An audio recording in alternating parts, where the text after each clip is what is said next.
আমি বলবো এই ধরনের বল যদি জামাত ইসলামে থাকে, জামাত ইসলাম দিন দুপুরে ডুবে যাবে। এদেরকে এই সমস্ত মৌলবীদেরকে খান ধরে জামাত থেকে বের করে দাও। তোমাদের জামাত এই ময়দানের মধ্যে ডুবে যাবে। মা খাদিজাতুল কুবরা রাদিয়াল্লাহু তাআলা আনহার শানে কি বেয়াদবি, চরম বেয়াদবি শুরু করলো। আমি কিন্তু এখনো এ বিষয়ে মুখ খুলি নেই।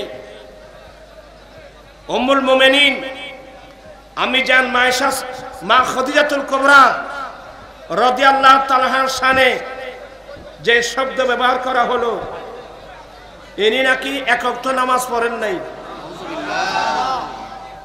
নাউজুবিল্লাহ বলছেন। এর 14 গোষ্ঠী কিতাব সঙ্গে দেখে নাই। মা খাদিজাতুল কুবরা রাদিয়াল্লাহু তাআলা আনহা নাকি, অথচ আমার নবীর সাথে সর্বপ্রথম নামাজ পড়েছেন মা খাদিজাতুল কুবরা রাদিয়াল্লাহু তাআলা আনহা। এরা তো বেকুব মৌলবী। এরা মনে করছে যে নামাজ ফরজ হয়েছে মেরাজের রাত্রে। মা খাদিজাতুল কুবরা তো অনেক আগে ইন্তেকাল করেছেন, কিন্তু এই তো মসলাগুলো জানে না।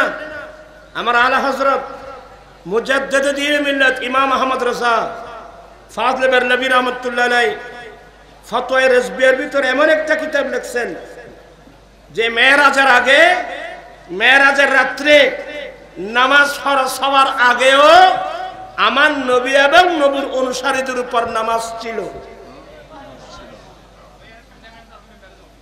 এই প্রথম নামাজ পড়েছেন আমার নবীর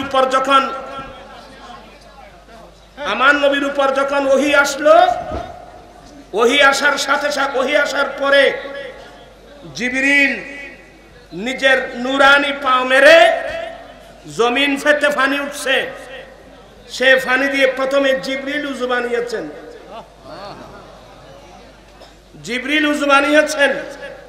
এরপর আমার রাসূল উযু বানিয়েছেন। এরপর আমার রাসূল জিবরিলের সঙ্গে নামাজ আদায় করেছেন। দিন ছিল সোমবার। আমার নবীর দিনের প্রাথমিক সময়ে আমার রাসূল নামাজ পড়েছেন। বিকেল বেলায় আমাদের আম্মি জান মা খাদিজাতুল কুবরা রাদিয়াল্লাহু তাআলা আনহা নবী যখন এই কথাগুলো বললেন, বলে ইয়া রাসূলুল্লাহ আমাকে একটু উযু বানানো শিখাই দেন না। আমার নবী আমাদের আম্মি জানকে উযু বানানো শিখাই দিলেন। উযু বানিয়ে মা খাদিজাতুল কুবরা রাদিয়াল্লাহু তাআলা আনহা নামাজ আদায় করলেন সোমবার বিকেল বেলায়। তারপরে দিন মঙ্গলবার মাওলা আলী শের খুদা নামাজ আদায় করেছেন। সুবহানাল্লাহ। আমি কয়টা হাদিস নকল করছি জানেন? আমার নকল করতে হবে না, আমার আলা হযরত যে কিতাব লিখছে, জামানুত তাস ফি সালাতে ক্বাবলা আল মিরাজ, এই নামের উপর বিরাট কিতাব লিখছেন আলা হযরত।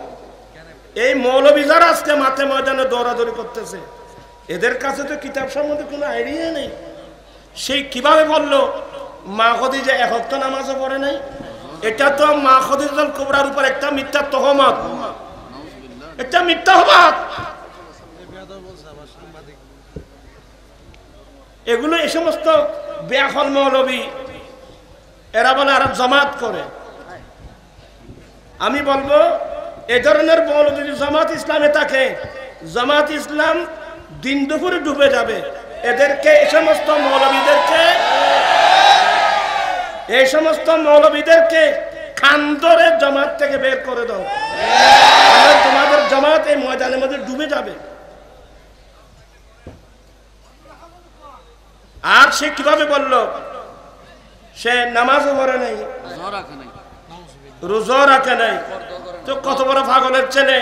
রোজা তখন কি ফরজ হয়েছিল? রোজা ফরজ হয়েছে দ্বিতীয় হিজরিতে। এ বেআকল মৌলবী জানেও না। উনি কেন রোজা রাখবেন? তখন কি রোজা ফরজ হয়েছিল? ফরদা ফরজ হয়েছিল, ফরদা করে নাই। আর ফরদা করবে কেন? তখন তো ফরদা ফরজ হয় নাই। এরপরে তো আমার নবীর স্ত্রীরা পর্দা করতেন।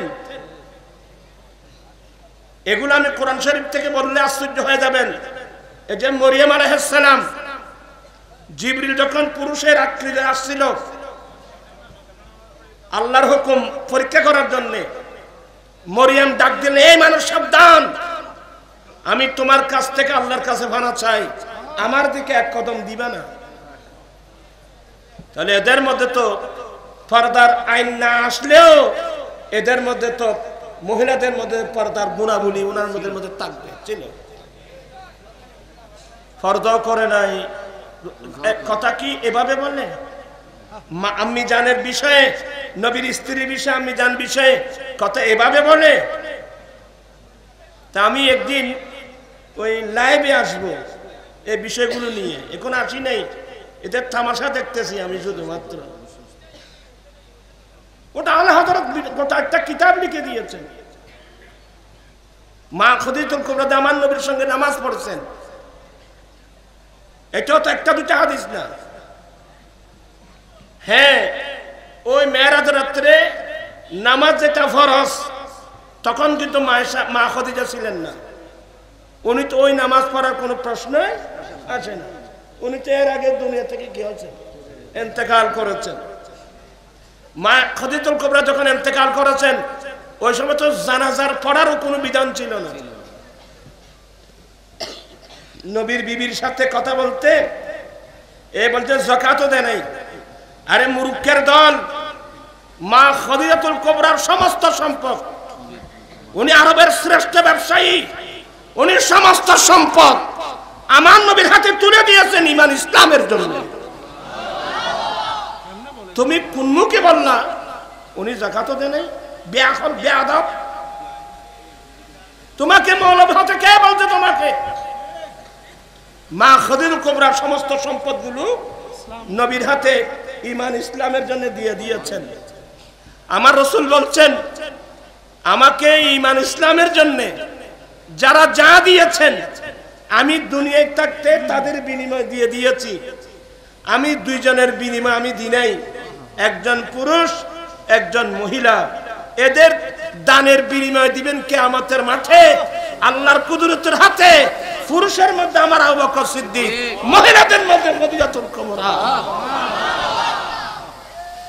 এই দুইজনের মালে আমাকে ঈমান ইসলামের জন্য যে আমি যে উপকৃত হয়েছে, উপকার দিয়েছেন, অন্য কারো মানে এতগুলো হয় না। তো এগুলো বিষয়কে মোল্লা বলল কি? আমি জামাত ইসলামকে বলবো, এ ধরনের মৌলবী তোমাদের দলে থাকে, তোমরা এমনি তোমাদের তরিতা সমুদ্রের মধ্যে ডুবে যাবে। এই সমস্ত মোল্লাদেরকে খান ধরে এগুলো বের করে দাও। আলেমদের কথাবার্তা কোরআন হাদিস মোতাবেক হতে হবে, দলিল ভিত্তিক হতে হবে। আজকে পাবলিকের মধ্যে যে প্রতিক্রিয়া শুরু হয়ে গেছে, একে সবাই বেয়াদব বলতেছে। আহলান সাহলান, মুফতি সাহেবের আগমন। আপনারা যে যেখানে জায়গা পান সেখানে বসে যান। আমি আগে বলছিলাম, মুজাহিদে মিল্লাত মুফতি আহলে সুন্নাত আলহাজ মাওলানা মুফতি গিয়াসউদ্দিন আত-তাহিরি মুদাজ্জিল্লাহ, ওনাকে সবাই পাগল।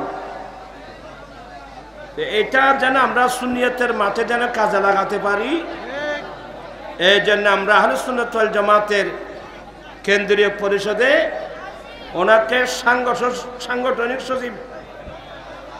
সাংগঠনিক সচিবের এক গুরু দায়িত্ব ওনাকে দিয়েছি, যাতে গোটা বাংলাদেশে সুন্নিয়তের সংগঠন যেন কি হয়, মজবুত হয়।